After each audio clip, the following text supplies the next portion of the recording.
ስንል እንደዚህ ነው ብቻ ያልንበት እንትን እንደዚህ አግባብ እንደዚህ ነው ተብራርቶታችን ፕሮፖርሽናል ሚኒንጋችን ደግሞ እንደዚህ እያልን ደግሞ አይደለም ሚሊዮን የካሪኩቸሮች ምናምን ስላሉ እነሱንም እስቲ የተወሰነ ሀሳብ እንስጥና ለዛ እንትን ላለ ጆን የጀምርና ሌሎቻችንም ሀሳብ እየሰጠን እስከዛ እንትን እንደዛ እናርግ። ምን ትላለህ ጆና? እንደዛ እናርግ አይደል? ምንቴም ቤኪም ጎንደሬውም አዲስ ፍቅርም እንደዛ ብናረግ ይሻላል ብዬ አስባለሁ። ያ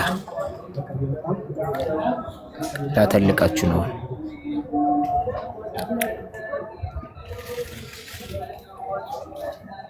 ሜዳውን ለኔ ሰጠኝ። እሺ ጸጋ ብቻ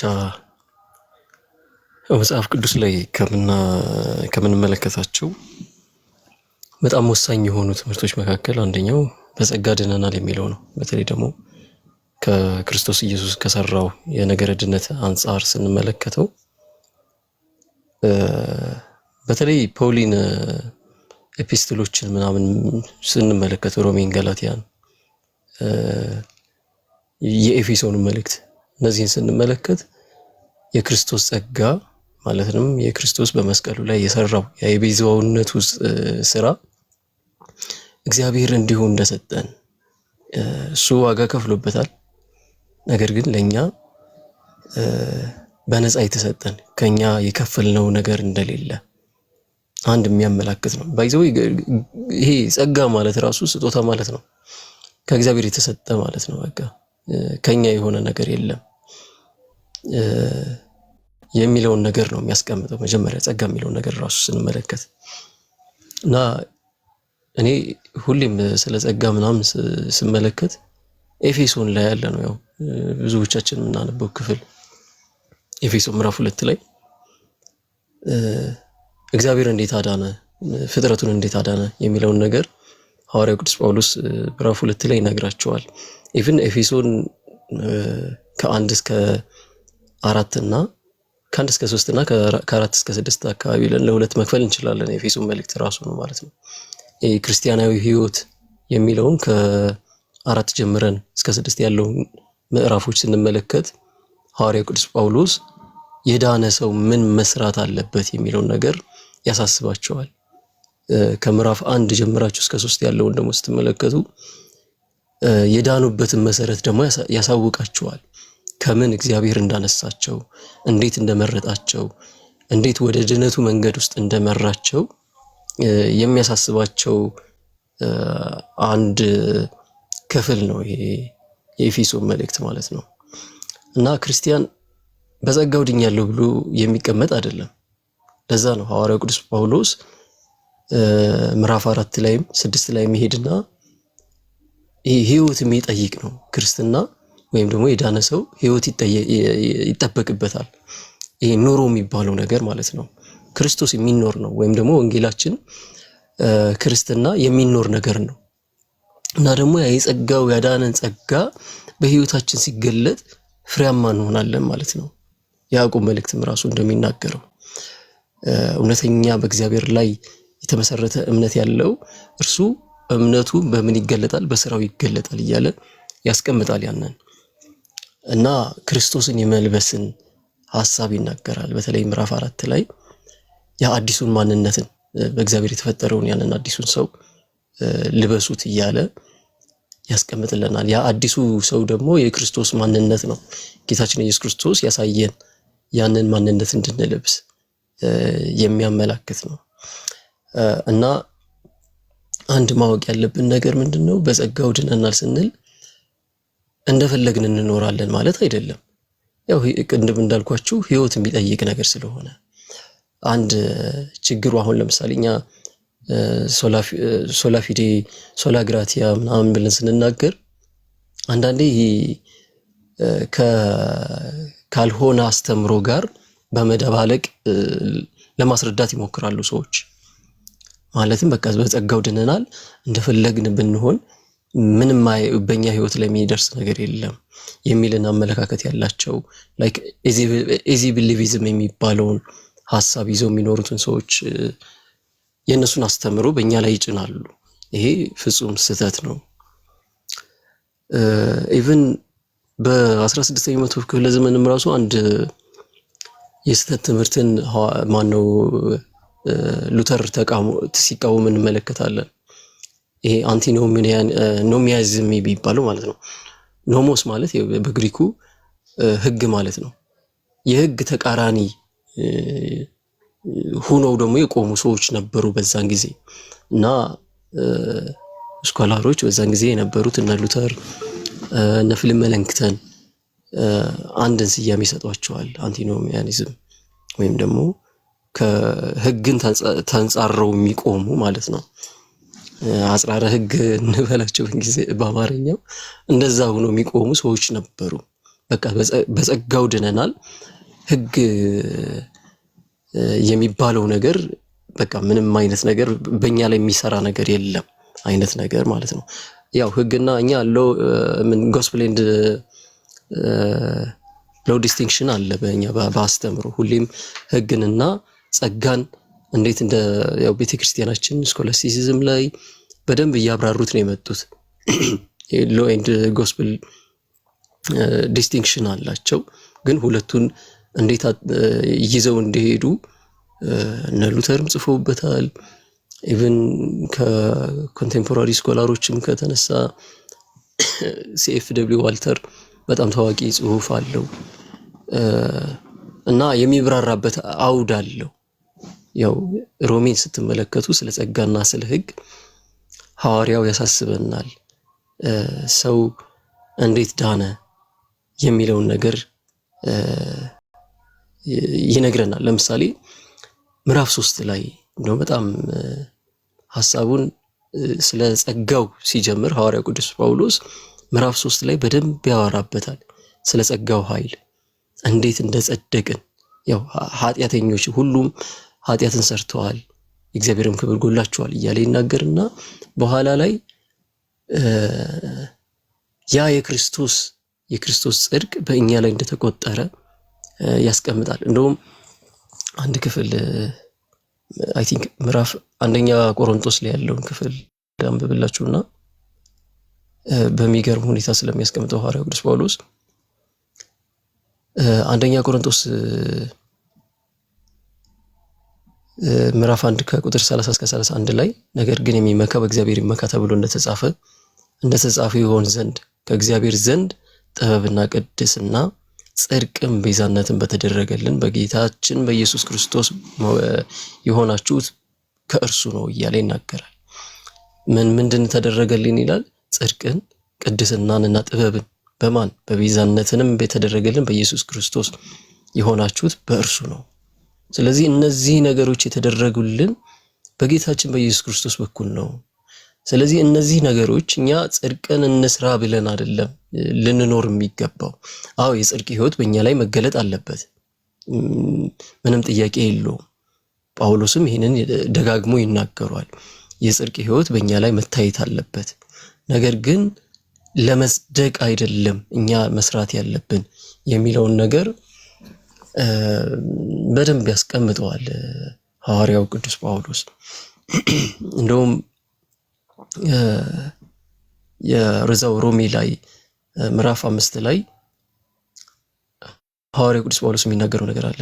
ምዕራፍ 5 ቁጥር 19 ላይ ያ በአሮጌው አዳም ምክንያት በሱ ባለመታዘዝ ኃጢአት ሁሉ ወደ ሰው ልጆች እንደመጣ እኛ ኃጥአን እንደተባለ በማን ምክንያት? በአዳም ምክንያት። እንዲሁ ደግሞ በክርስቶስ ኢየሱስ በመታዘዙ ምክንያት በሱ በኩል የተደረገልን ጽድቅና ቅድስና እንዳለ ወይም ደግሞ righteous ተብለን እንደተጠራን ይናገራል። For just as through the disobedience of one man the many were made sinner. ያው በአንዱ disobedience ወይም ያለመታዘዝ ብዙዎች ምን ተባሉ ይላል? were made sinner ተደረጉ። So also through the obedience of one man will be made righteous. በአንዱ መታዘዝ ደግሞ ብዙዎች ምን ተደረጉ? ሜድ ነው የሚለው ባይዘው ሲጋርም righteous ተደረጉ የሚልን ሐሳብ ያስቀምጣል። ሁለተኛ ቆሮንቶስ ምዕራፍ 5 ቁጥር 21 ላይም ይሄንኑ ሐሳብ ታገኛላችሁ በክርስቶስ ኢየሱስ በተደረገልን ያንን የጸጋውን ሐሳብ ማለት ነው። ጸጋ በእኛ ላይ የተደረገ የተሰራ ነገር እንደሆነ ማለት ነው። እና 3 የግሪክ ቃላቶች አሉ በተለይ ጳውሎስ የሚጠቀማቸው። እነዚህን ዲስቲንክት አድርገን መመልከት አለብን፣ መቀላቀልም የለብንም። ይሄ ዲካዮ የሚባለው ዲካዮሲን የሚባለው እና ዲካዮ ሱኔ የሚለው ማለት ነው። ዲካዮ ማለት ቱ ጀስቲፋይ ማለት ነው፣ ወይም ደግሞ አንድን ሰው ጻድቅ ማድረግ ማለት ነው። ሐዋርያው ቅዱስ ጳውሎስ እዚሁ ሮሜ መልእክቱ ምዕራፍ 4 ላይ ይሄንን ሐሳብ ይናገራል። ጻድቅ እንደተደረገ አብርሃም ስለ ምንድነው የመዝሙርን ሐሳብ ይናገርና ጻድቅ ሆኖ ኃጢአቱ የማይቆጠርለት እሱ ምንኛ ጻድቅ እንደሆነ በእግዚአብሔር ዘንድ ጻድቅ ተደርጎ እንደሚቆጠር ያስቀምጣል። ዲካዮሲስ የሚለው ደግሞ የግሪክ ቃል ዲክላሬሽን ነው፣ ጀስቲፊኬሽንን የሚያመላክት ነው። ዲክሌር ተደርጎልናል የሚለውን ነገር ማለት ነው።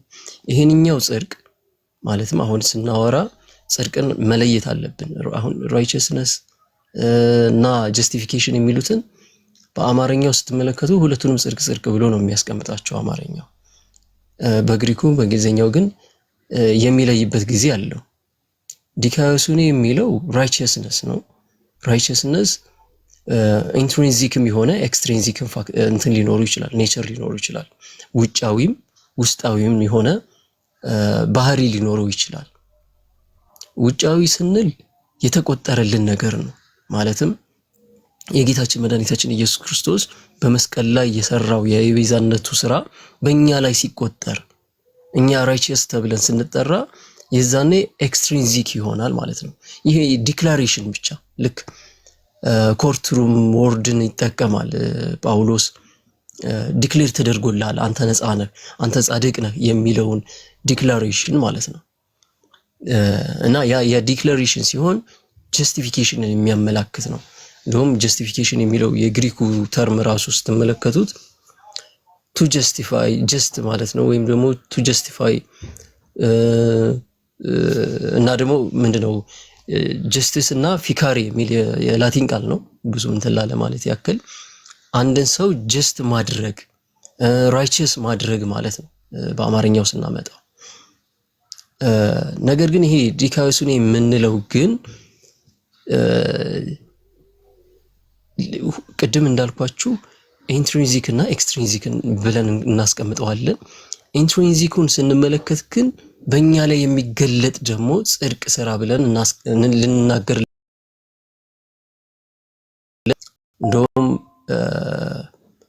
በእኛ በሶሊድ ዲክላሬሽን ያው ሉትራን ቡክ ኦፍ ኮንኮርድ ላይ ሶሊድ ዲክላሬሽን ላይ አንድ የሚያስቀምጡት ነገር አለ ስለ ጀስቲፊኬሽን ሲናገሩ። እሱን ላንብብላችሁና ልጨርስ እኔ። እንደዚህ ይላል ፎርሙላ ኦፍ ኮንኮርድ ሶሊድ ዲክላሬሽን አርቲክል 3 ላይ the righteousness of faith it also correctly said that believer who in Christ through faith have been justified have in his life first imputed righteousness of faith, then also incipient righteousness of the new obedience of the good works, but these two must be not be mingled with one another እያለ ያስቀምጠዋል። ያ በክርስቶስ ኢየሱስ ያገኘ ነው ወይም ደግሞ በአማኞች ላይ የተቆጠረው ያ የመጀመሪያው የእምነት ጽድቅ ብሎ የሚያስቀምጠው the first imputed righteousness of faith ተብሎ የሚቀመጠው ምንድነው? በክርስቶስ ኢየሱስ የተሰራው ያ የቤዛነቱ ስራ ነው። ያ ነገር ምንድነው? ያ ጽድቅ ምንድነው ከተባለ በእኛ ላይ የተቆጠረ ነው። በእኛ ላይ የተቆጠረ ነው። የሆነኛ ከኦቤደንስ አንፃር ከጉድ ወርክ አንፃር የምንናገረው ነገር አይደለም። ነገር ግን ደግሞ ኢንሲፒየንት ራይቸስነስ ብለን ደግሞ የምንጠራው ነገር አለ።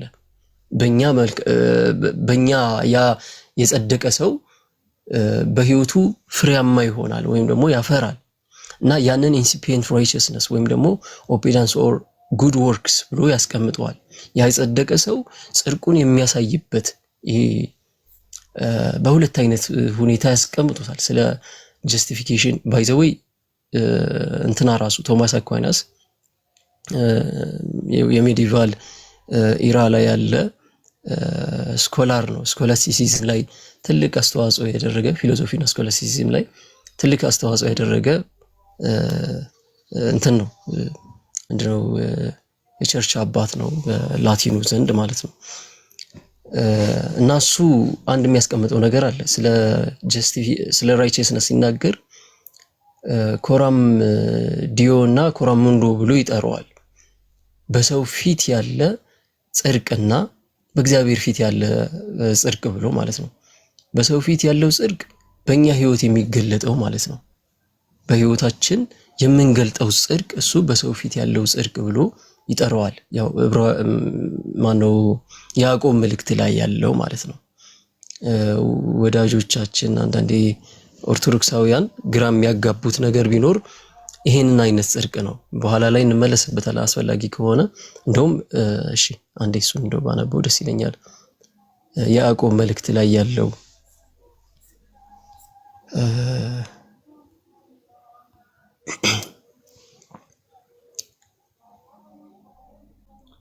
እሺ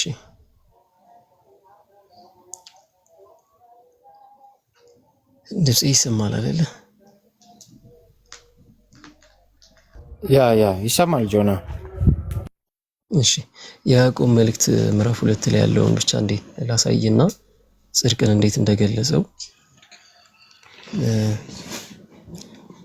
ያው ብዙ ጊዜ የሚነሳም ሐሳብ ስለሆነ ማለት ነው።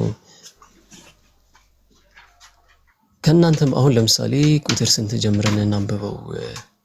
እሺ እናንተ ግን ድሆች አወረዳችሁ፣ ባለጠጎችንም የሚያስጨንቋችሁን ሁሉ አይደሉምን? ወደ ፍርድም የሚጎትቷችሁ እነሱ አይደሉምን? የተጠራችሁበትን መልካም ስር የሚሰድቡት እነሱ አይደሉምን? እሺ ወደ ታች ልወረድና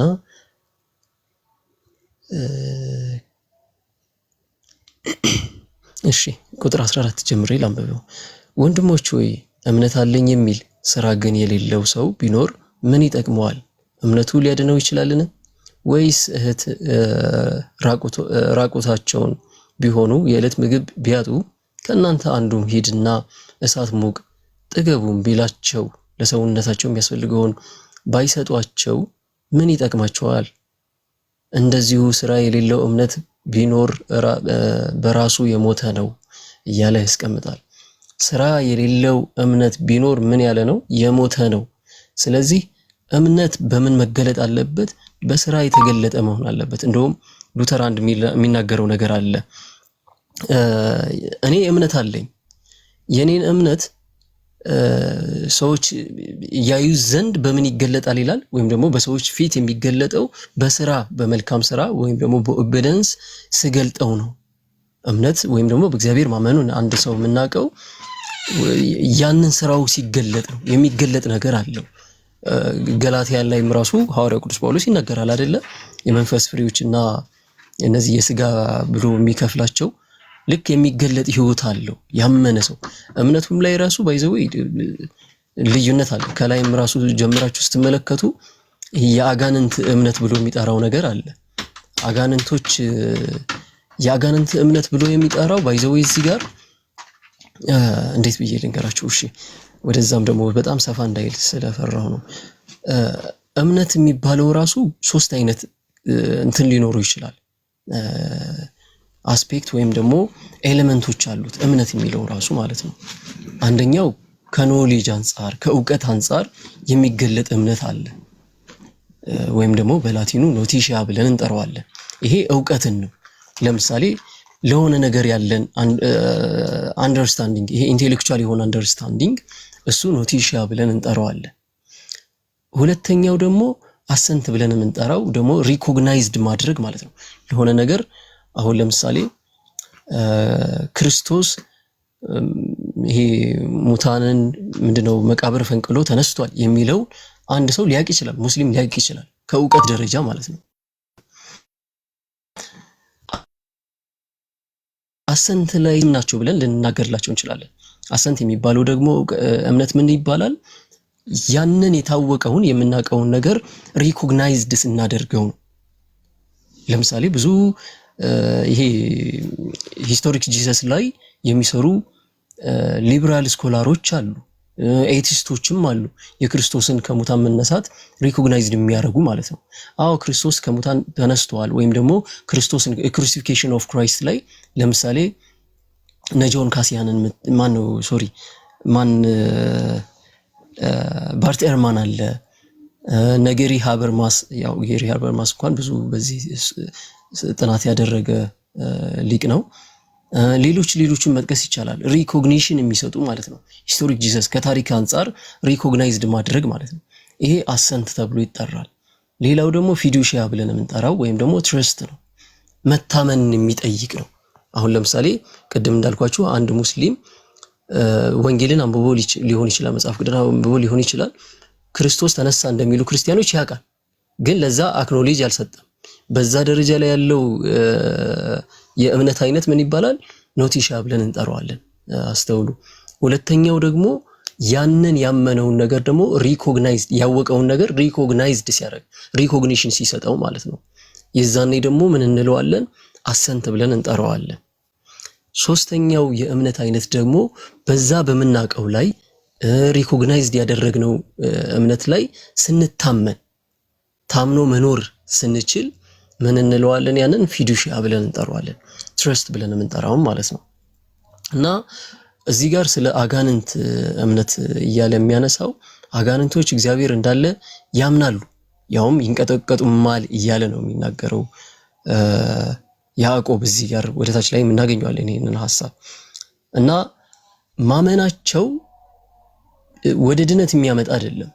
ሪኮግናይዝድ ሊያደርጉ ይችላሉ፣ እግዚአብሔር መኖሩን አንድ አምላክ መሆኑን ሊያምኑ ሊናገሩ ይችላሉ። ነገር ግን ትረስት የሌላቸውም በእግዚአብሔር ላይ። እና እምነት ሲባል ዝም ብሎ እምነት አይደለም የሚጠይቀን፣ መጽሐፍ ቅዱስ የሚነግረን በእግዚአብሔር ላይ ያለን መታመንን የሚያመላክት ነው። ለምሳሌ አብርሃምን ስታነሱ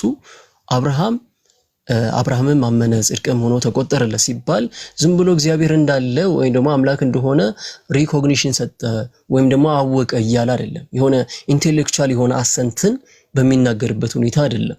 ነገር ግን ምንድነው በእግዚአብሔር ላይ መታመኑ ትረስትን የሚያመላክት በሆነ ሁኔታ ነው መጽሐፍ ቅዱሳችን የሚነግረን ስለ አብርሃም እምነት። እና ከዛ አንፃር መረዳት አለብን ማለት ነው። ከዛ እኔ ከሁሉም በላይ እዚህ ጋር ቁጥር 18 ላይ ያለችውን ሐሳብ ልናገርና ነገር ግን አንድ ሰው አንተ እምነት አለህ፣ እኔ ደግሞ ስራ አለኝ፣ እምነትህን ከስራህ ለይተህ አሳየኝ፣ እኔም እምነቴን ከስራዬ ለይቼ በስራዬ አሳይሃለሁ ይላል እያለ ያስቀምጣል። አያችሁ አሁን እዚህ ጋር ያዕቆብ እየተናገረ ያለው እምነት ያለው ሰው በስራ እንዴት እንደሚያሳየው የሚታይ ነገር አለ ነው። በስራ የሚገለጥ እምነት አለ። ያንን ነገር ነው አሁን ኢንሲፒየንት ራይቸስነስ፣ ቅድም ሁለቱ አይነት ኢምፒዩትድ የተደረገው ራይቸስነስ እና ኢንሲፒየንት ራይቸስነስ ያልኳችሁ ሁለቱም መለየት አለብን። ጽድቅ ናቸው በአማርኛ። ነገር ግን በእግዚአብሔር ፊት ያለ ጽድቅና በሰዎች ፊት የሚገለጠው ደግሞ ከእምነታችን አንፃር የሚገለጠው ጽድቅ የተለያዩ ናቸው። እንደውም ሚንግል ማድረግ የለብንም ይላል ሶሊድ ዲክላሬሽን ላይ ቅድም ያነበብኩት ላይ ማለት ነው። እና እነዚህ ሁለቱ ነገሮችን ማቀላቀል የለብንም። ያዕቆብ እያነሳ ያለው ስለምንድን ነው?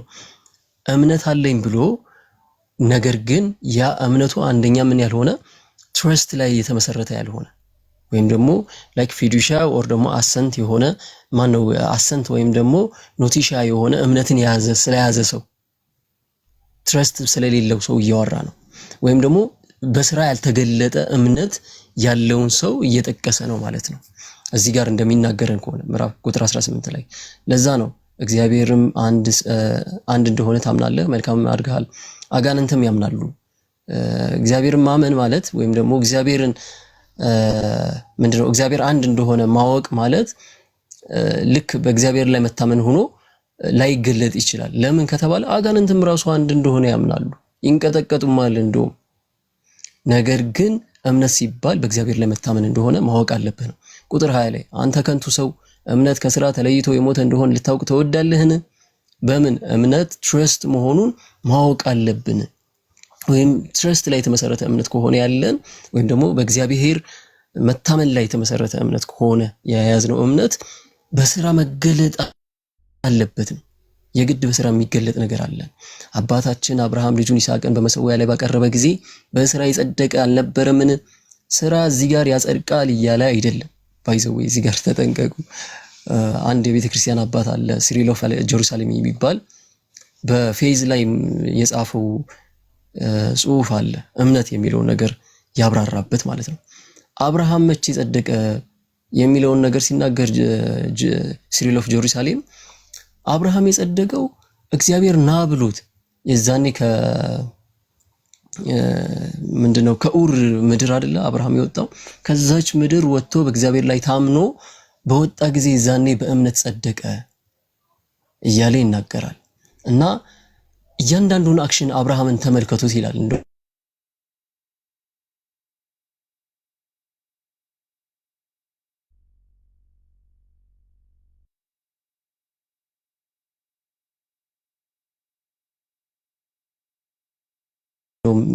ሲሪል ኦፍ ጀሩሳሌም በእምነት ልጁ እያለ አብርሃም እምነት ከስራ አብሮ ያደርግ እንደነበረ በስራም እምነት እንዴት እንደተፈጸመ ትመለከታለህ እያለ ያስቀምጣል። ያው ሰው በእምነት ብቻ ሳይሆን በስራ ይጸድቅ ታያላችሁ የሚለው ቅድም እንዳብራራሁት ነው። በስራ በኩል መጽደቅ አለ እያለ አይደለም። ጽድቅ ወይም ደግሞ ዛሬ ስለ ጸጋ አይደለም እናወራው። ያንን ጽድቅ የምንቀበለው በጸጋው በኩል ነው። የእግዚአብሔር ጸጋው ኑሮልን ወይም ደግሞ ሆኖልን ነው የሚቆጠር የክርስቶስ ኢየሱስ ጽድቅ አለ። ያ ጽድቅ ደግሞ በህይወታችን ስንኖር በሚገለጥ ሁኔታ በሚታይ ሁኔታ ደግሞ እምነት ያለው ሰው በስራው ሊያሳየው ይችላል ነው እና ያንን የሚያመለክት ነው። ተባረኩ። አበዛውት። ቴንክ ዩ ጆና ቴንክ ዩ። ጥሩ ሀሳብ ነው ብዬ አስባለሁ ያነሳው። እኔ ጋር ድምፅ ስላለ በመሀል ጃምፕ አደርጋለሁ። አይ ቲንክ ኮንክሪት ሀሳብ ተነስቷል ብዬ አስባለሁ። እስቲ ከኑና ተሜ ሰላም በሉንና ከዛ ትቀጥላላችሁ ማለት ነው።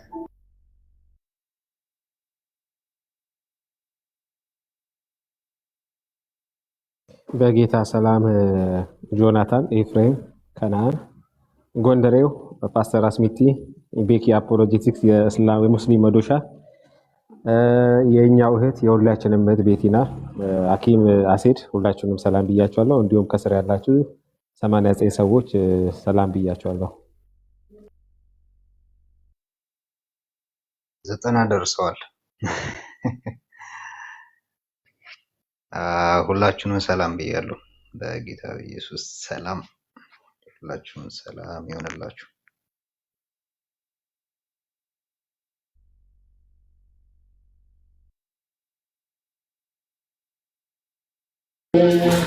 ቤቴ እንትን በአንቺ እኔ እመለሳለሁ። እሺ ኤፊ ቴንክ ዩ ጆና ተባረክ። አስሚቲ ቀደም ጥያቄ እየጻፈ ነበርና አይ ቲንክ እንደዛ የሚሻል ይመስለኛል። ጥሩ መግቢያ ስለሰጠን ጆና አስሚቲ ጥያቄ ጠይቅና ከዛ እኔም ሌሎቻችንም እንደዛ በዛ መልክ ብንቀጥል አሪፍ ይመስለኛል። አስሚቲ ያለክ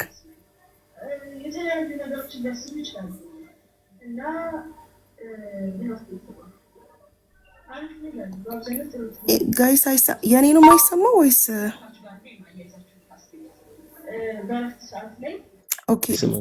ኦኬ 5 ሚኒት ብሏል ከታች። እሺ አይ ቀደም እሱም ሲጠይቅ የነበረው ምናልባት ካረሰውት ጸጋ ብቻ ስንል ምን ማለታችን ነው ምን ማለታችን ደግሞ አይደለም ብለህ ባጭሩ ላይ ግልጽ አድርገህ ብትነግረን የሚል ጥያቄ መሰለኝ የጠየቀው። ካበላሽሁት ያው ሲመለስ ያስተካክላል። የኔ ደግሞ እኔ የሰማሁት ትናንት ሲባል የነበረው እናንተ የምትሉትን መጽሐፍ ቅዱስ የሚለውን ምንም ነገር አልሰራንም፣ ለመዳናችን ምንም አላዋጭንም። ጆና ሚታርክ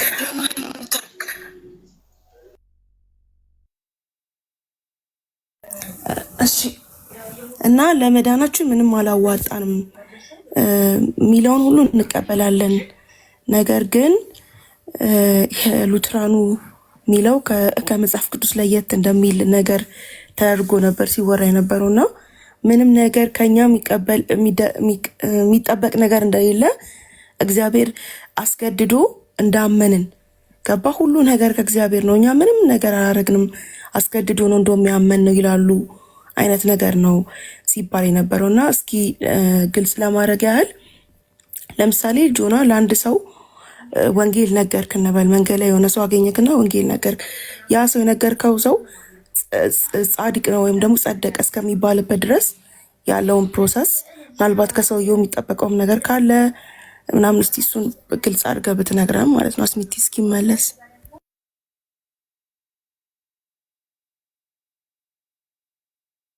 እሺ እኔ እኮ ወደ ሉተራን ላለመግባት ነበረ። አንድ ማወቅ ያለብን ነገር አለ። በጸጋ ድነናል ስንል እግዚአብሔር ምንድነው ከኛ የሆነ ነገር የለም ወይም ደግሞ የኛን ሜሪቶሪስ የሆነ አክሽን ተመልክቶ አይደለም እግዚአብሔር እኛን ጻድቅ ናችሁ ጸድቃችኋል ብሎ የጠራን። ይሄን ደግሞ ራሱ ኤፌሶን ላይ እንመለከታለና እንደውም ኤፌሶንን አንዴ በደንብ እንመለከተው። ምዕራፍ 2 ላይ ቀደም ነግሬያችኋለሁ። ለሁለት ከፍለን እንመለከተዋለን ኤፌሶን መልእክትን። የኤፌሶን ምዕራፍ 1 እስከ 3 ላይ ከ4 እስከ 6 ይሄንኛው ህይወትን የሚያሳይ ነው። ከ1 ጀምሮ እስከ 3 ያለው ደግሞ ምን ነበርንና እንዴት ዳን የሚለው ነገር የሚያሳይ ነው።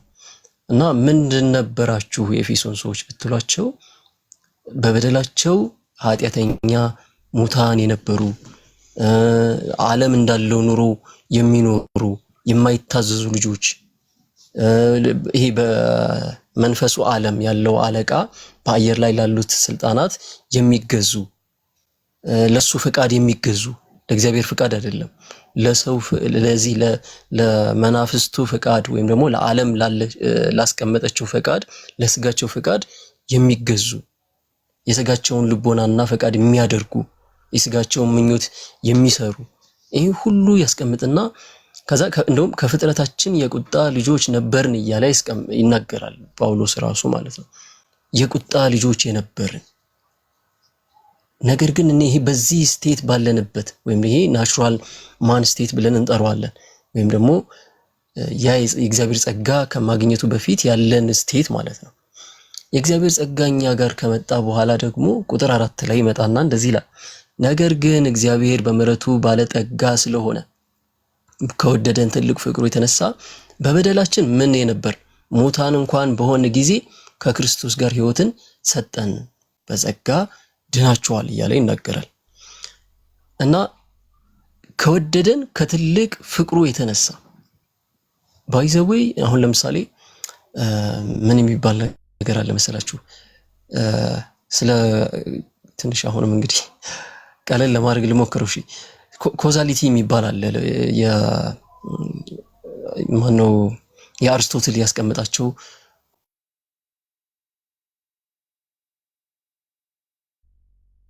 ኮዛሊቲው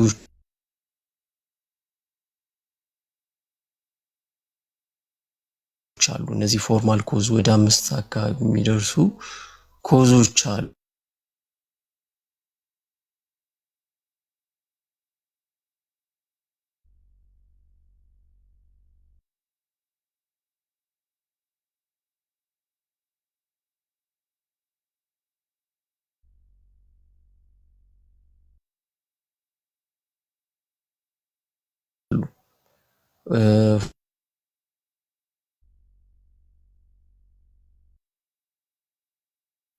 ኦኬ ጋይስ እኔ እኮ የኔ ኔትወርክ እየመሰለኝ ነው ዝም ብሏል። አይ ቲንክ ጆና ጋር ጆና ይሰማል? ተቋርጠ ነበረ። አሁን ይሰማኛል። ኮዝ ምናምን 5 ኮዝ ምናምን እያልክ ያለ ተቋርጠ ነበር። እስኪ አይ ብዙ ነገር አውርቼታል። አይ ብዙም እንትን አላልኩም ግን እሺ አሁን ይሰማል? ያ አሁን አሪፍ ነው። አሁን ድምጽ ይሰማል? አዎ ይሰማል። ከታች ይሰማችኋል? እንትን ይላል ላግ እያደረገ ነው ምንድነው? በጣም እንትን አለብኝ። አይ ቲንክ እንደዛ። እሺ ለማንኛውም እንትን ልበልና ቀጥል። ቅድም ምን እያልኳችሁ ነበር? ምንድነው ይሄ ኮዞች አሉ። ያው አርስቶትል ያስቀመጣቸው ኮዞች አሉ። ለምሳሌ ምንድነው ፎርማል ኮዝ፣ ኢፊሽንት ኮዝ፣ ማቴሪያል ኮዝ፣ ፋይናል ኮዝ ምናምን እያለ የሚያስቀምጣቸው ነገሮች አሉ። ለምሳሌ ፎርማል ኮዝ የሚባለው ኢሴንሱ ነው፣ የአጽዳጊው ማን ነው የሚለውን ነገር የሚናገረው ፎርማል ኮዙ ነው። ያ ነገር ወይም ደግሞ ይሄ ምንድን ይላል አርስቶትል አክት ዌር ኢሴንስ ብሎ ይጠራዋል። ያንን አክቱ ወይም ደግሞ ኢሴንሱ ማን ነው ከተባለ ፎርማል ኮዝ የተባለው ነው። ወይም ደግሞ በአማርኛ እንዴት እንደማመጣው ግራ ስለገባኝ ነው። ያንን ነገር ራሱ ዋናው ያለ ለዛ ነገር አድራጊ አካል ማን ነው ብላችሁ ብትጠይቁ ራሱ ፎርማል ኮዙ ማን ነው እግዚአብሔር ነው ብለን እንጠራለን ነው። ልክ አሁን ምሳሌ እዚህ ጋር ስትመለከቱ ቁጥር 4 ላይ ነገር ግን እግዚአብሔር በምሕረቱ ባለጠጋ ስለሆነ ከወደደን ከትልቁ ፍቅሩ የተነሳ እሱ ስለወደደን ነው ምሕረትን ያደረገልን፣ እሱ ስለወደደን ነው ከክርስቶስ ጋር ሕይወት የሰጠን፣ እሱ ስለወደደን ነው ጸጋን ያጎናጸፈን የሚልን ሐሳብ ታገኛላችሁ። እና እኛ ስለወደድ ነው እኛ ከኛ የሆነ ሜሪቶሪየስ የሚታይ የጽድቅ ሕይወት ኑሮን ወይም ደግሞ የሆነ መልካምነት ኑሮን አይደለም እግዚአብሔር እኛን እንትን ያለን። ነገር ግን ከምንድነው ከተባለ ከወደደን ከትልቅ ፍቅሩ የተነሳ ከኛ የሆነ ነገር የለም ማለት ነው። በቃ ከዛ ምን አለን? በጸጋው ድናችኋል፣ እንዲሁ በነፃ ምን ሰጥቷችኋል? ድነትን አግኝታችኋል። እንደውም ቁጥር ስንት ላይ ነው? ቁጥር 8 ላይ ይመጣና ጸጋው በእምነት አድኗችኋል ካለ በኋላ ይህም የእግዚአብሔር ስጦታ እንጂ ከእናንተ አይደለም። ከኛ አይደለም የምንለው ሁሌም ለዚህ ነው። ያ ጸጋ ወይም ያ ድነታችን በእምነት ጸጋው በእምነት አድኗችኋል ብሎናል። ስለዚህ ያ ድነታችን ከማን ነው ከተባለ ከእግዚአብሔር ነው፣ ከእናንተ አይደለም። አትሸወዱ። እኛ እግዚአብሔር ጋር ስለመጣን ስለተጠጋን አይደለም። ለምሳሌ ሰሞኑን ስናወራበት ነበር አይደለ? ይሄ ማን ነው ፔላጂየስ እና ሴሚ ፔላጂየስ የሚባል መንፍቅና አውገስቲን እንዲያወገዘው ነገር አለ። ፔላጂያኒዝም የሚባለውን የመንፍቅና ፔላጂየስ ያመጣው መንፍቅና ነውና እሱ ያለ ጸጋ ሰው ልጅ ወደ ድነት መቅረብ ይችላል፣ ወደ እግዚአብሔር ጸጋ ምንድነው ያ የድነት ስፍራ መምጣት ይችላል የሚልን ነገር ጸጋ ሳያግዘው መምጣት ይችላል የሚልን ሐሳብ ይናገራል። ይሄ ደግሞ ኮምፕሊትሊ ከመጽሐፍ ቅዱስ ጋር ኮንትራሪ ነው፣ የተቃረነ አስተምሮ ነው ብሎ ነው የሚከራከረው። ለዛ ነው እኛ የዳነው በማን ነው? ጸጋው ረድቶን በእግዚአብሔር ምሕረት አግኝተን ነው እንጂ እኛ በራሳችን ጉልበትና አቅም የዳን አይደለንም ነው። ሁለተኛው ደግሞ አሁንም ማስመር ያለባችሁ ደግሞ ሌላ ሁለተኛው ወሳኝ ነገር ምንድነው? በጸጋ ድነናል ስንል ደግሞ ልክ እግዚአብሔርና እኛ በቃ ኮላቦሬት አድርገን ድነታችንን ፈጽመናል ማለት አይደለም። ወይም ደግሞ ኮኦፕሬት አድርገን እግዚአብሔርም እኛም ኮኦፕሬት አድርገን ሲነርጀቲክ በሆነ ሁኔታ በትብብር ባለበት ሁኔታ ድነናል፣ ወደ ድነት መታናል ማለትም ደግሞ አንችልም። መጽሐፍ ቅዱስ እንደዛ የሚል አንድም ክፍል አታገኙም። ባይዘው ብትዳስሱ ማለት ነው። ኤፌሶን ላይ እንደሚናገረን ከሆነ ያዳነን ጸጋው ነው፣ በጸጋው በኩል ድነናል።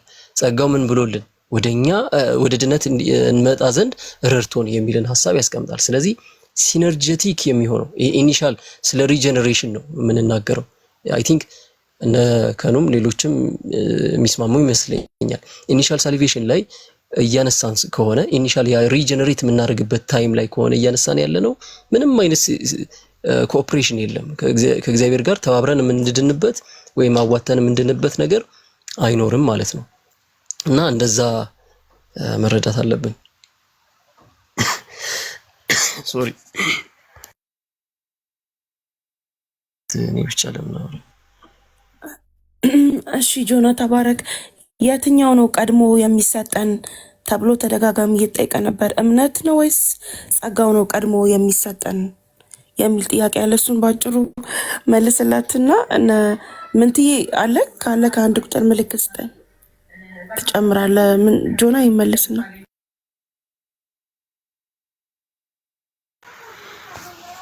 እሺ መጀመሪያ እምነትም ከእግዚአብሔር ዘንድ ነው። ኤፌሶን እዚህ ላይ ራሱ የሚናገረው እምነት ራሱ የእግዚአብሔር ስጦታ እንደሆነ ያስቀምጣል። ኢቭን የቤተክርስቲያን አባቶች ይሄንንም ራሱ ሲያብራሩ እምነት ስጦታ እንደሆነ ነው የሚናገሩት። እምነቱ ራሱ ጸጋ ነው ወይም ደግሞ ከእግዚአብሔር የተሰጠ ነገር ነው። ግን ከታችም ኮሜንት እያየው ነበረ ይሄ በበደላችሁና በኃጢአታችሁ ምክንያት ሙታን ነበራችሁ፣ ለእግዚአብሔር አትታዘዙም፣ ለዓለም ነው የምትታዘዙ፣ የስጋችሁን ልቦና የምታደርጉ ናችሁ ምናምን ሲል ከምን አንጻር ነው? ምንም በቃ ይሄ ሙሉ በሙሉ ፈቃድ የሚባል ነገር ጭራሽ አንዳችም አይገኝባችሁም አይታዩባችሁም እያለ አይደለም። እኛ እንደዛም ብለን አናምንም። ሉተራኖችም ሌሎችንም ሪፎርምድም ሰርክል ያለውን ብትመለከቱ ሁለት አይነት ኤቢሊቲ ያስቀምጣሉ። ሞራል ኤቢሊቲ እና ሜሪቶሪየስ ኤቢሊቲ የሚባለው ነገር። ሞራል ኤቢሊቲ ብለን የምንጠራው ምንድነው? አንድ ሰው ይሄ ከምንድነው ሞራሊ ያሉ ነገሮች አሉ አይደለ? ይሄ ሲቪል ራይቸስነስ ብለን የምንጠራቸው ነገሮች ኢቭን ያልዳነ ሰው ወይም ደግሞ ፓጋኖች ራሱ ጆን ካሲያን አንድ የሚጠየቀው ነገር አለ። ያው እሱ ሴሚፔላጂያንስ ውስጥ ቢሆንም አንድ የሚያስቀምጠው ነገር አለ፣ ፊሎሶፈሮች የጠየቁት ማለት ነው። ፓጋኖች እንኳን ራይቸስነስ አላቸው፣ ጽድቅ አላቸው። ስለዚህ የእግዚአብሔር ጽድቅ አያስፈልግም ብሎ ሲጠይቁት ያንኛው ምን ብለን የምንጠራው ይላል። ይሄ ከናቹራል ፓወር አንጻር ያለን ይሄ ከሰው ምንድነው ability to do right የሚልን ሐሳብ ያስቀምጣል። የሆነን ነገር ለማድረግ ትክክል የሆነውን ነገር ለማድረግ ምንድነው የምንችለው ችሎታ ያ ሞራል ኤቢሊቲ ብለን እንጠራዋለን። ይሄ ቴዎሎጂካል ወይም ደግሞ ሜሪቶሪየስ ኤቢሊቲ ብለን የምንጠራው ደግሞ ኤቢሊቲ ቱ ሴቭ ቢፎር ጋድ ማለት ነው። ወይም ደግሞ በእግዚአብሔር ፊት ድነትን የምናገኝበት ያንን ኤቢሊቲ ስናወራ ሜሪቶሪየስ ኤቢሊቲ ነው፣ ስፒሪቹዋል ስለሆነው ነገር ማለት ነው።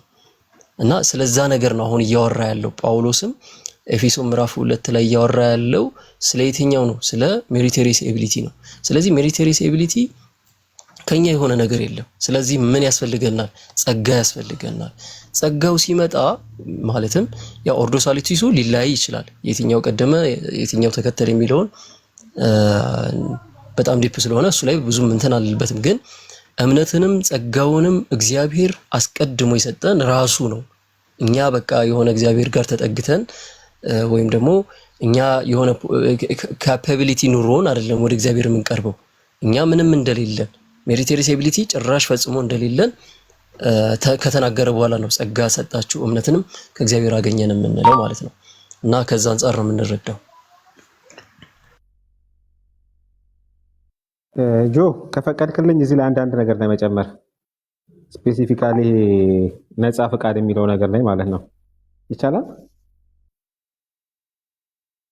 ቀጥሉ። እኔ ጨርሻለሁ። እንደው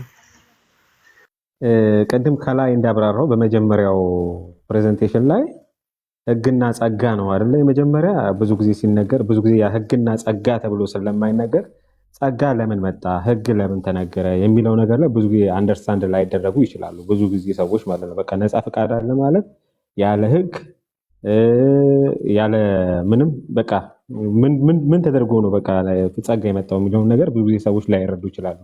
እና ምናልባት እስቲ አንዳንድ ከጥቅስ ጋር እያጣቀስኩ ምናልባት በፍጥነት ሊሄድና መጀመሪያ ህግ ለምን ተሰጠ ሲባል በሙሴ ዘመንም አይደለም ከህሊና ህግ ጀምሮ በሙሴ ህግ ቀጥሎ ከዛ የመጀመሪያ ህግ ለምን መጣ የሚለው ነገር አንደኛ ኃጢአተኛ መሆናችንን ለማሳየት ነው ህግ በራሱ ማለት ነው። ጸጋ ታዲያ ምንድን ነው የሚያሳየን ካለን ደግሞ ሰውን እንዴት ከዛ ከኃጢአት ህግ እንዴት ነፃ እንደሚኮን ማለት ነው። ነፃ ፈቃድ ታዲያ ከኃጢአት የተገደበ አይደለም እንዴ? ስለዚህ ማለት ነው ነፃ ፈቃድ የሚባለው በኃጢአት ህግ የተገደበ ነው። ምክንያቱም ህግ ምንድነው? ሰዎች አድርግ አታድርግና የተገደበ ናቸው። ከዛ ጸጋ ደግሞ በህግ ተላልፋልና ወደ እግዚአብሔር ቅረብ የሚለው ነገር ማለት ነው። እቺን ነገሮች ብዙ ሰዎች ስለማያስተምሩ ስለዚህ ነፃ ፈቃድ ወይም ደግሞ ቦንዴጅ ኦፍ ዘ ዊል የሚለው ነገር ላይ እዚህ ላይ ይታሰራል። ስለዚህ ወደ ህግ ልምጣና ህግን እንዴት እናያለን? ሮሜ 3:20 ላይ መጀመሪያ በህግ ኃጢአት ይታወቃል ይላል። በህግ በራሱ ማለት ነው። እሺ ከዛ በኋላስ ሮሜ 7:7 ላይ ህግ ባይኖር ኃጢአትን አላውቅም ነበር ብሎ ጳውሎስ ይናገራል።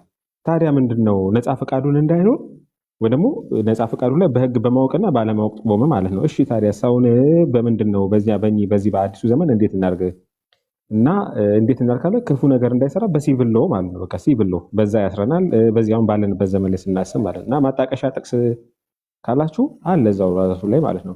ሌላ ደግሞ ለክርስቲያኖች መመሪያ እንዲሁም ማለት ነው። አጠቃላይ ገላትያ 3:24 ላይ ህግ ወደ ክርስቶስ የሚያመጣ መምህር ሆነ ይላል። ህግ ራሱ ማለት ነው። እና ወደ መምህሩ ምንድን ነው የሚሻለው ካላኝ ደግሞ ወይስ ያመጣን ኃጢአተኛ መሆናችንን ነገረን። ነፃ ፈቃድ እንደሌለንም ነገረን። እሺ ታዲያ ምንድን ነው የሚያስፈልገን ካለን ደግሞ ወደ ጸጋ እንመጣለን። ጸጋ ደግሞ በሰው መዳን እንደማይመጣ፣ በሰው ስራ መዳን እንደማይመጣ፣ በእግዚአብሔር ስጦታ ካልሆነ በስተቀር በህግ እስረኛ እንደሆነ ደግሞ ከላይ ነግሬያቸዋለሁ። ስለዚህ ምንድነው ጆ እንዳነሳው ኤፌሶን 2 ቁጥር 2 እና ምዕራፍ 2 ቁጥር 8 እና 9 ላይ ጸጋው በእምነት አድኗቸዋል፣ ይህም ጸጋ ከእናንተ አይደለም የእግዚአብሔር ስጦታ ነው ይላል። ጊፍት ነው ጸጋው በራሱ ማለት ነው፣ ጊፍት ነው። እና ታዲያ ምንድነው ይሄ ጸጋ የሚሰራ ካላችሁ በክርስቶስ ኢየሱስ ያለውን ቤዛ በጸጋ በነፃ ይጸድቃሉ። በጸጋው ማለት ነው፣ በነፃ በክርስቶስ ያለው ቤዛነት በኩል በጸጋ በነፃ በቃ በጊፍት ይጸድቃሉ። ምንን አይቶ? ራሱ እግዚአብሔርን አይቶ። በሰዎች እኮስ ሜሪቲየስ አይደለም ቅድም እንዳለ ጆዬ ከኛ ጥሩ ነገር መልካም ነገር አይቶ ሳይሆን በህግ ታስረናል። እኛ በቃ ህጉ አስሮናል። ይሄን ደግሞ ማርቲን ሉተር አንድ ድረስ የሚል ንግግር አለው እና ምን ይላል? ዘ ሎ ሳይስ ዱ ዚስ ኤንድ ኢት ኢዝ ኔቨር ደን ግሬስ ሳይስ ብሊቭ ኢን ዚስ ኤንድ ኤቭሪቲንግ ኢዝ ኦልሬዲ ደን። በቃ በዚህ ግባ በዚህ ውጣ ምናምን ሳይሆን በቃ በዚህ የባለቀ ስራ ላይ ተቀበል ነው። እና ታዲያ ይህን ሁሉ ከሆኑ በኋላ ነፃ ፈቃዳችን ወዴት ሄደ? ቦንዴጅ ኦፍ ዘ ዊልን እንዴት እናድርገው? ሰው በራሱ በእግዚአብሔር ፊት እንዳይመላለስ በኃጢአት ወድቋል፣ በኃጢአት እስረኛ ነው። ስለዚህ ምን ያስፈልገዋል? ጸጋ። ጸጋ ደግሞ እንዴት ይቀበላል? በመንፈስ ቅዱስ አማካኝነት በጸጋ። ስለዚህ ይህን ደግሞ ምንድነው መጽሐፍ ቅዱስ ሲያብራራልን ደግሞ ዮሐንስ 6:44 ላይ አባቴ ካልሳበው በስተቀር ወደ እኔ ማንም ሊመጣ አይችልም። ኦኬ። ስለዚህ እግዚአብሔር ካልሳበ በስተቀር ነፃ ፈቃድ አለኝ ብለህ ወደ እግዚአብሔር ልምጣ ብትል አይ እስረኛ ነህ፣ እግዚአብሔር ቀድሞም አልጠራህም ማለት ነው። እሺ ታዲያ እንዴት ነው? እግዚአብሔርም አልሳበኝም ታዲያ እኔ እንዴት ነኝ ካልክ ደግሞ የሰው ማለት በስጋ ያለ ሰው የመንፈስ ነገር ደግሞ አይቀበልም በስጋ ያለ ሰው። ምክንያቱም ቅድም ጆ እንዳብራራለው በኃጢአቱ ምክንያት እየሞተ ነው፣ እንዴት እንደሚንቀሳቀስም አያውቅም። ለዚህ ደግሞ ማስረጃ ምንድነው ካልከኝ ደግሞ በኤፌሶን 2:1 ላይ በኃጢአታችሁ ሞታችሁ ነበር፣ በቃ አለቀ፣ ኃጢአተኛ ነን። ስለዚህ ፍሪዊል የሚባል ነገር ከሰው ዘንድ አናገኝም። ፍሪዊል በቃ እና ብዙ ጊዜ እኔ ፈልጌ እግዚአብሔር አዳነኝ፣ ወደ እግዚአብሔር ቀርቤ እግዚአብሔር አዳነኝ ለሚሉ ወንድሞቻችን እሺ እግዚአብሔርን የት አገኘው ብለን መጠየቅ ያለብን እኛ እግዚአብሔር አግኝቶናል ብለን ነው የምንነግረው። ስለዚህ ማርቲን ሉተር ደግሞ ለዚህ አንድ ደስ የሚል ምላሽ አለው። ፍሪ ዊል ኢዝ ኤ ኔም ዊዛውት ሪያሊቲ ዌን ኢት ኮንሰርንስ ሳልቬሽን። ይህም ማርቲን ሉተር ነው የተናገረው። ታዲያ ምንድነው ያልከን ያለው ተመስገን ካላችሁ ህግ ይፈርዳል፣ ጸጋስ ያድናል። ህግ ኃጢአትን ያሳያል፣ ጸጋስ ይቅርታን ይሰጣል። ትእዛዝስ ህግ ትእዛዝ ነው፣ በቃ አድርግ አታድርግ ነው። ጸጋስ ስጦታ ነው፣ በቃ በነፃ ነው። እሺ ህግ ምን ያመጣል? ሞትን ያመጣል። የህግ ፍጻሜ ወደ ሞት ነው የሚወስዳችሁ ወንድሞች። ጸጋስ ምንድነው? ወደ ህይወት ነው፣ በቃ በጊፍቱ ምክንያት። ስለዚህ ሮሜ 6:14 ላይ ምንድነው? ከጸጋ በታች ናችሁ እንጂ ከህግ በታች አይደላችሁም ይላል። በምን ምክንያት? አብ ስለሳበ። ስለዚህ እኛ በህግ ሳይሆን የምንንቀሳቀሰው በጸጋ ብቻ ነው። ስለዚህ ቦንዴጅ ኦፍ ዘ ዊል አንዱ የማርቲን ሉተር ናስቻለሁ፣ ሁለተኛ የመጽሐፍ ቅዱስ ናስቻለሁ፣ ኦክስፎርድ ኮንፌሽንም እንደዛ የሚለው። ስለዚህ ህግና ጸጋን አይተን ነው ወደ ቦንዴጅ ኦፍ ዘ ዊል መሄድ የምንችለው። አለበለዚያ የትም ልንንቀሳቀስ አንችልም። እነዚህ ሰዎች ህጉን የማያውቁ ሰዎች አይመለከተንም ሲሉ የነበሩ ሰዎች ናቸው። ህግና ጸጋን ካለየን ነፃ ፈቃድ የሚባለው ነገር ልናገኝ አንችልም። ምክንያት ነፃ ፈቃድ ዲፔንድ የሚያደርገው በህጉ ላይ ነው። አዳም ህግን ተላለፈ፣ አታደርግ የሚለውን ህግ ተላለፈ፣ ነፃ ፈቃዱን አጣ፣ በኃጢአቱ ምክንያት ሞተው ነው። እና እቺን ለማለት ነው። ጆ በጣም ተባረክልኝ፣ ሁላችሁም ተባረኩልኝ። ምናልባት ጥያቄ ካላችሁ በዚህ መንገድ እንትን እንለዋለን ማለት ነው። እሺ ታሜ ተባረክ። ያው ቤቱን ማኔጅ አድርጊ ስላለኝ ኤፊ ኤኒ ታይም ስትመጣ ምልክት ስጠን እንዳይዘረግፈ። ኦኬ አለ። እሺ ወግዬ ሰላም ትበለን ነው። ቀጥል። እሺ ወጌ ሰላም በይ። ሰላም የተወደዳችሁ ላይምታችሁም ያላችሁ ቅዱሳን፣ በጣም ምርጥ ትምህርት ነው። ለመማር ፈልጌ ነው የገባሁት። ተባረኩልኝ፣ ወዳችኋለሁ። እግዚአብሔር ይባርካችሁ። እሺ ወጌ እግዚአብሔር ያክብርልን። ዌልከም ብለናል። ከኑ ኤቢ ድምፅ ሲያሰሙ አልሰማሁም። ተሙይ ቴንኪው በጣም ስታብራራ ሰምቻለሁ። ወጣ ገባ እንደዚሁ ቴንኪው በጣም ኤቢ። ከኑ ሰላም በሉን እስቲ። ከታች ታብታ ምናምን አድርጉ ጋይስ። ትንሽ ቤቱም ሪስትሪክሽን ምናምን ያሳያል። ለምን አላውቅም። በደንብ ታብ ሼር ምናምን አድርጉ። ጥያቄ ያላችሁ መግባት ይችላላችሁ። ኦርቶዶክስ ወገንታትም ይቻላል። ኤቢ ሰላም በሉን እሺ። እንዴት ናችሁ? ሰላም ብያለሁ። ሁላችሁንም ሰላም ብያለሁ። አይ ቲንክ እኔ አሁን የገባሁት ጸጋ ብቻን እያወራችሁ ይመስለኛል። ጥሩ ነው። እንደዛ ትንሽ ክላሪቲ አንዳንዶች ኮንፊውዝድ ሆኖ ከሆነ በኦርቶዶክሳውያኑ ዘንድ በተለይ ሪሊ ጸጋ ብቻ በሪፎርሜሽኑ ጸጋ ብቻ የሚባለው ትምህርት ምን እየተባለ ነበረ? እንደገና ደግሞ ቤዚክ የሆነ ኮንሰፕቱ ጸጋ ብቻን ሁሉም ሪፎርመሮች ቦዝ ሉትራን ሪፎርምድ እና ኢቨን ራዲካል ሪፎርመርስ ተብለው የሚጠሩት እነ ፖል ቲሊች ራዲካል ኢቫንጀሊካልስ የሚሏቸው አናባፕቲስቶች ጸጋ ብቻን እንዴት የተረዱት የሚለውን ማስቀመጥ ምናምን ያስፈልጋል። ኤንድ ስሩአውት ደግሞ ፕሮቴስታንት ቴዎሎጂካል ትራዲሽን ዴቨሎፕመንቶች ደግሞ ይሄ የጸጋ ብቻ ትምህርት ኢንክሉዲንግ ፔንቴኮስታልስ በምን መልኩ ነው የሚያብራሩት የሚለውም አብሮ መቀመጥ አለበት ብዬ አስባለሁ። ግን እኔ አሁን ሁለት ነገር ነው የሚታየኝ። ምናልባት በአንድ በኩል ኮመን የሆነው ቤዚክ የሆነው በጣም አንድ ቃል ጠፍቶብኝ ነው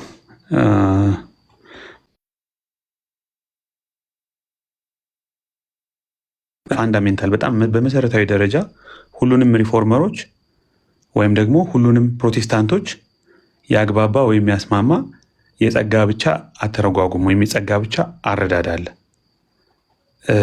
አንድ ያደረገን ማለት ነው።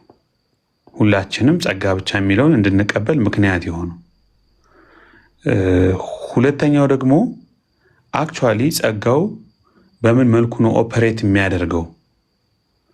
በእኛ የድነት ሂደት ውስጥ ጸጋው በምን መልኩ ነው ኦፐሬት የሚያደርገው የሚለው ሉትራኖች በኦርዶ ሳሉቲስ ኤክስፕሌን የሚያደርጉት፣ ሌሎቹ በዛ መልኩ ኤክስፕሌን ላይ ያደረጉት ይችላሉ። እሱ ደግሞ ኤክስፕሌን መደረግ ያለበት ይመስለኛል። መጀመሪያ ግን ሁሉም ፕሮቴስታንት ቦዝ ሉትራን፣ ሪፎርምድ፣ አናባፕቲስት፣ ፔንቴኮስታልስ ኤቭሪ ፕሮቴስታንት ጸጋ ብቻን እንደጋራ እንደ ኮመን ዲኖሚኔተር ጀነሪክ በሆነው ሚኒንጉ አንደርስታንድ ያደረጉት ምንድን ነው?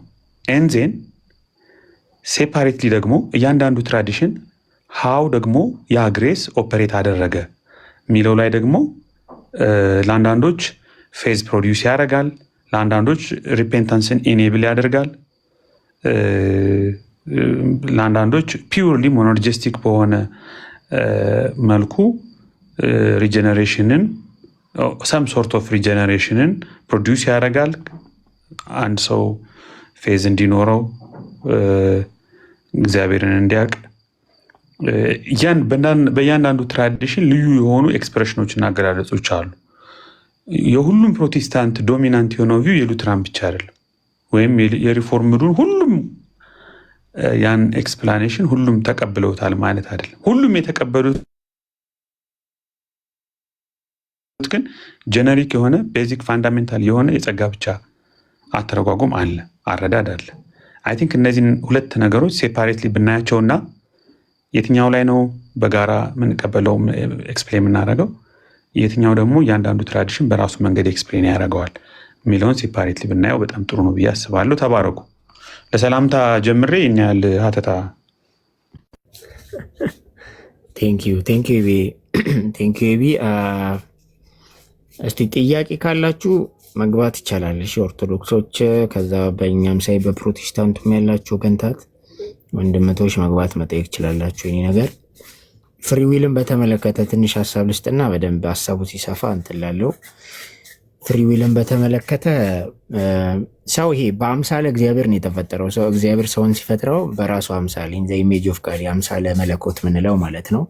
በሱ ነው የተፈጠረው እና እዛ ውስጥ ሰው እግዚአብሔርን በምኑ ነው የመሰለው ሲባል ያው ላይክ በዚህ በስጋው አይደለም፣ በዚህኛው አይደለም፣ በቃ በነፍሱ ነው አይደል? በነፍስ ነው ላይክ እግዚአብሔር መምሰል የሚባለውን ነገር ለነፍስ ነው ልንቀጽል የምንችለው። ስለዚህ ፍቃድ የሚባለው ነገር ላይክ በባህሪው ሜታፊዚካል የሆነውን ኔቸር ካየን በእግዚአብሔር አምሳል መፈጠራችን ውስጥ የሚመደብ ነገር ነው ማለት ነው። በእግዚአብሔር አምሳል መፈጠራችን ውስጥ የሚመደብ ነገር ነውና ሰው ፈቃድ አለው ሲባል ፈቃድ አለው። አንዴ ይቅርታ፣ ሰው ፈቃድ አለው ወይ ሲባል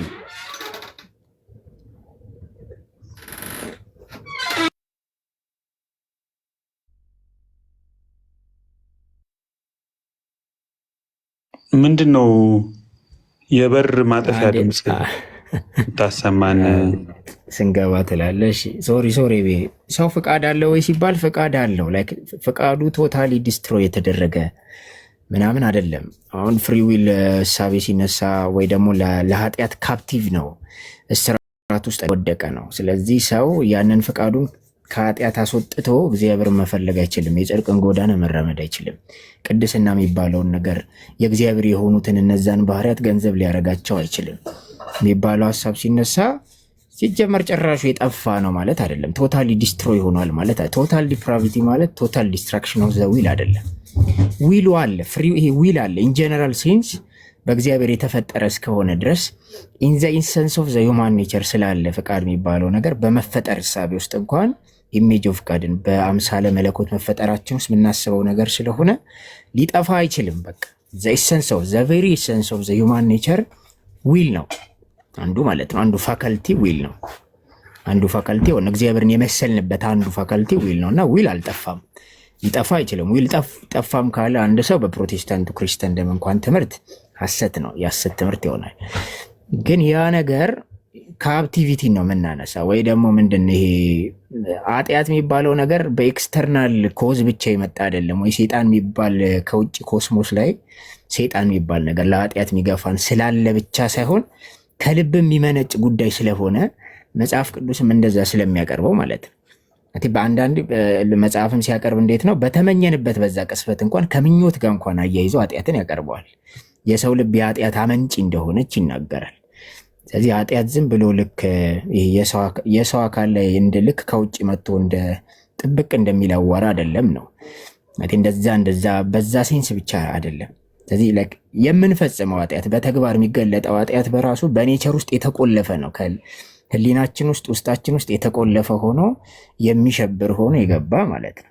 ስለዚህ ልብ ጋም ሎኬት ይደረጋል ኃጢአት ከዲያብሎስ የሚለቀቅ ከዲያብሎስ እንደዛ የሚደረግ ብቻ ሳይሆን ውጫዊ ምክንያቱ ዲያብሎስ ቢሆንም ሰው ግን በልቡ ያ ነገር አለበት። ኃጢአት የሚባል ነገር እንደዛ አለበት። የሰው ልብ ሀሳብ ከታናሽነቱ ጀምሮ ክፉ ነው ይላል ዘፍጥረትን ብታዩ።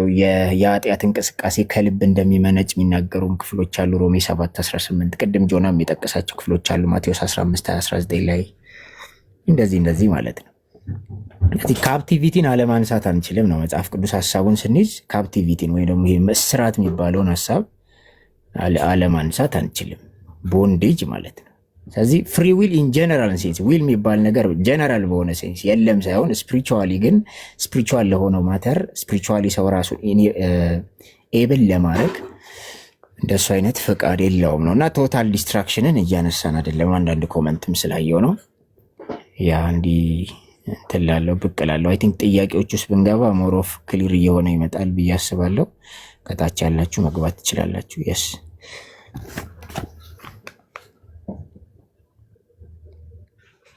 ቀጥሉ ጋይስ። ከኑ መቀጠል ይችላል። በመሃል አለው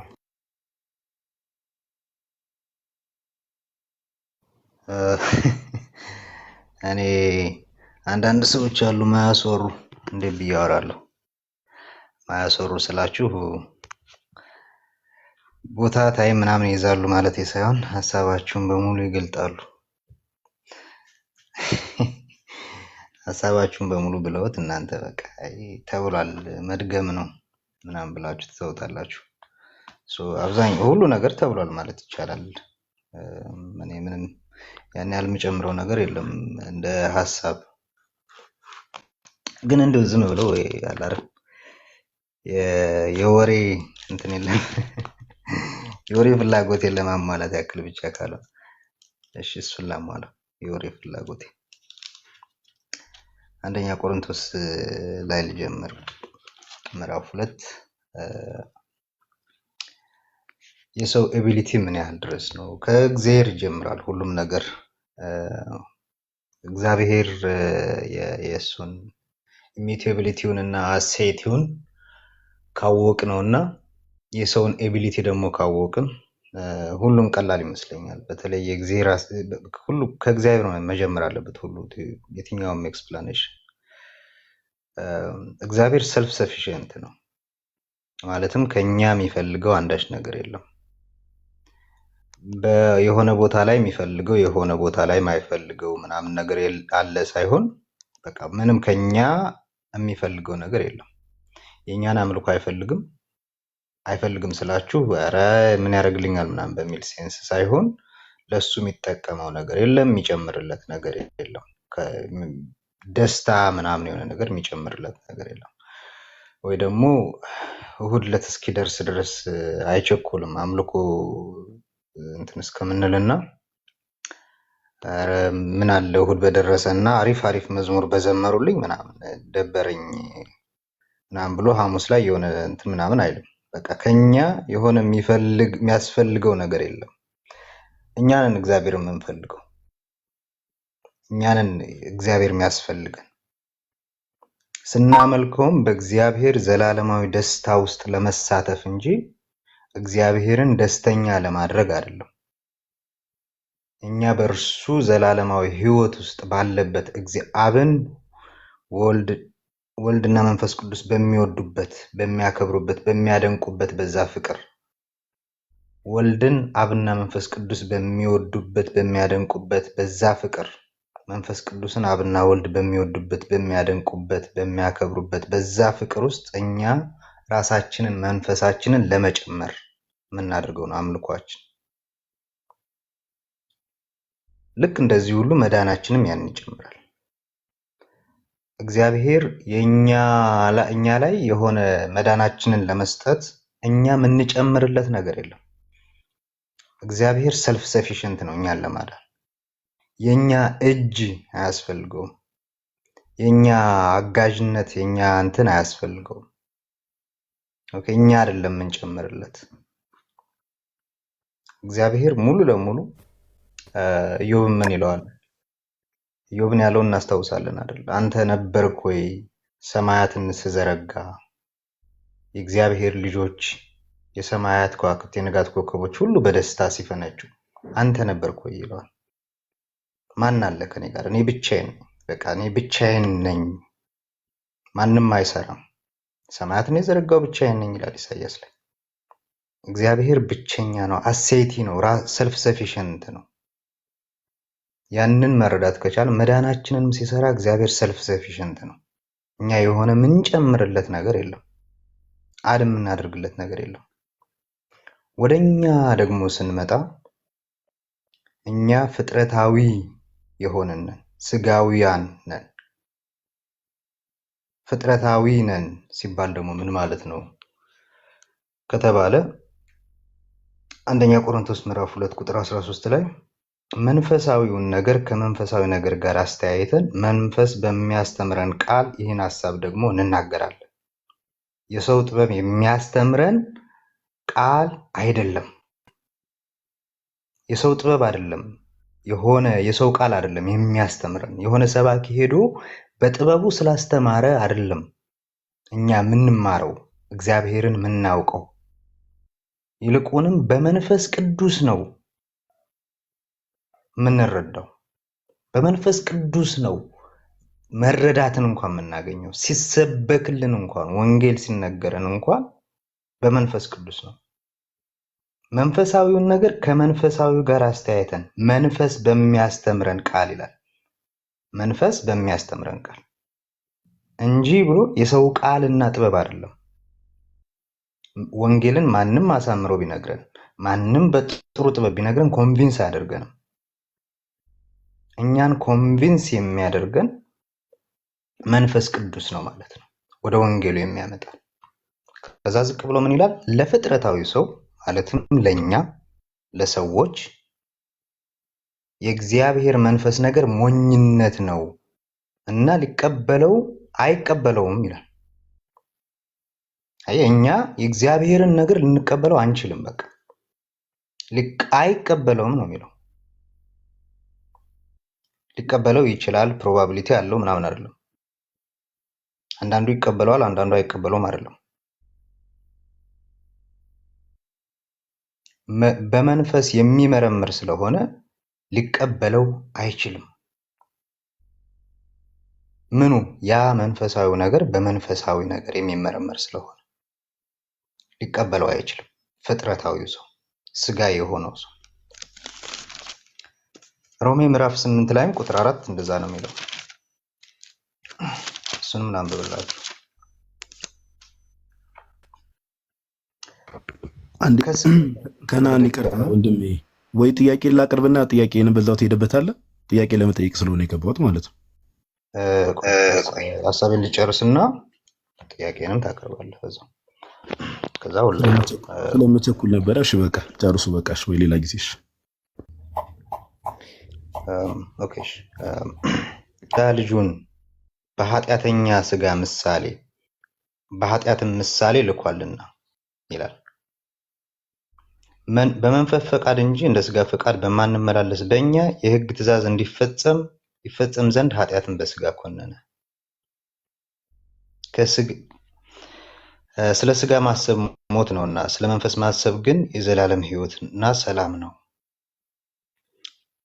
ይልና፣ ስለ ስጋ ማሰብ እግዚአብሔር ዘንድ ጥል ነው፣ ለእግዚአብሔር ሕግ አይገዛምና። ምን? ስጋ ማንነታችን፣ እኛ ሰዎች፣ ፍጥረታዊ ሰው ምን ይላል? ለእግዚአብሔር አይገዛም።